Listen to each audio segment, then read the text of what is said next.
Talon dako lang. Thank you. Muna isang 300 sa kadako. Naibal bakuan dari na dugay na kayo sa General Santos City. Dari sa Armando Mersin Balbakuhan. Let's go. I-try na to, kung sunay na to. Kung authentic pa ba or kung lami maghihapon ang ilahang Balbakuhan.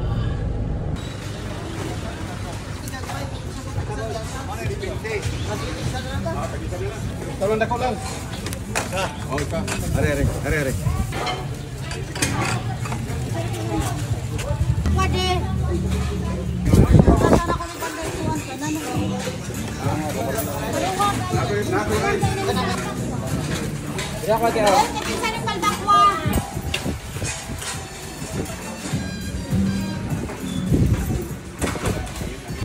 May among order bulalo.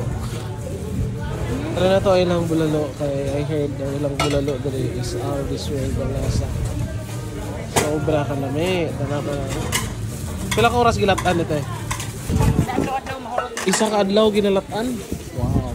Ingatay sa iya. Ang duha ka bulalo kay sir ha. Muna eh. Saan natin? Deliver ako mga. Ang serving sa ilang bulalo is na 70. Yan ang dako bulalo. Mulang 70 tayo. Oh, siya. 70. Ako na ako. 70 pesos na siya. Muna siya 70 sa. So, isang 300 ano. Tanawan na niya. Muna yung 300. Muna ang 300 kaya na. Oo, mo na 300. Ikaw si Sir Armando? Dili. Kulang na ko. Okay. So, ni Kuya Armando. So, 300 pesos mo rin nagpanggana ka na ko. So, yun nila. Isa ka adlaw doon siya ginapabukalan. Everyday kay mahurot din siya. So, always fresh. Muna isang 300 ano sa kadako. Magina mo rin nagkaldero. Balot lang. Gulay, ginataan. Everyday hurot ang ilahang mga pagkaon din eh. So guys, muna na ilang bulalo nga tag 70 pesos. Not bad, kaya dako siya. Huwag anli sabaw pa dyan disin. Okay, let's try this nila. Ilang sabaw. Nasa yung mga garlic na butang. Tapos big siya o balat and then unod. So napay mais. Ang iyang lasa is karang imagine mo pila ka adlaw gipukuluan na bukog. Wow. Yun eh. Of course, dili kompleto ito. Sabaw kung wala yung sili doon. Wala yung signature pa ito. Sili.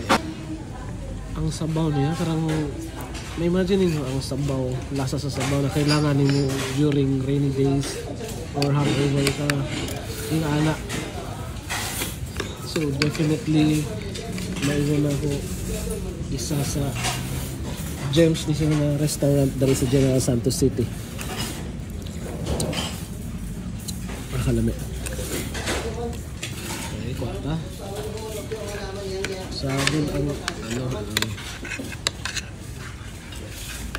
talon. House bite.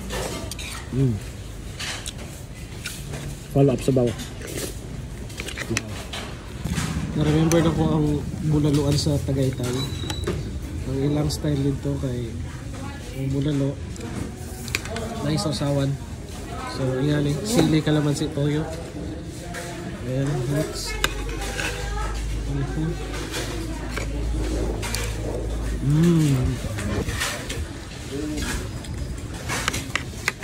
Malolo.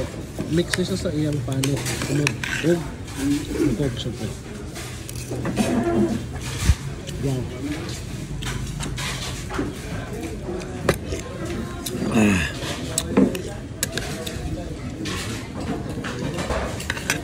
Another bite. Another bite.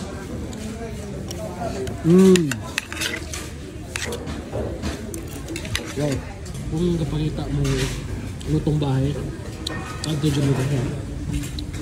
Ang pagkaon nila labi actually. Ari atay sa manok with egg, adobo. Okay. First try. Bismillah. Wow. Lumiang eh. Hindi siya yung kuhan. Adobo kong gasa, baka nung...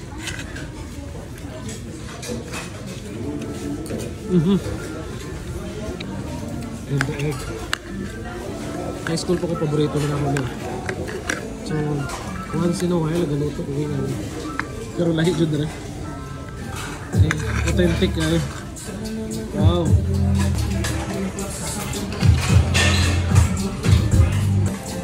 Ginata ang gulay. Wow.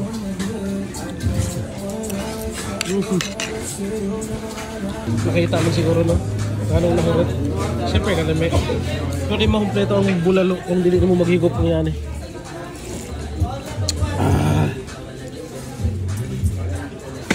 Perfect. Ingon ang tag-iya. Wala pa yung launa hurot-hurot na ni Dari. Pati itong sa kaldero ka dako. So everyday, nagalaga sila almost 24 hours. Tanawa, unsa kadaghan ang tao gakaon Dari. Kaya alas 11 pa lang ni. Full house always.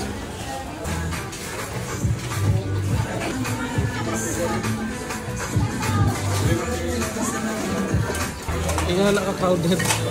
11 o'clock. Oh, 11:15 pa na. Pero full house always. Ano pangalan niya? Huh? Brian. Brian? Brian. Oh, si Sir Brian.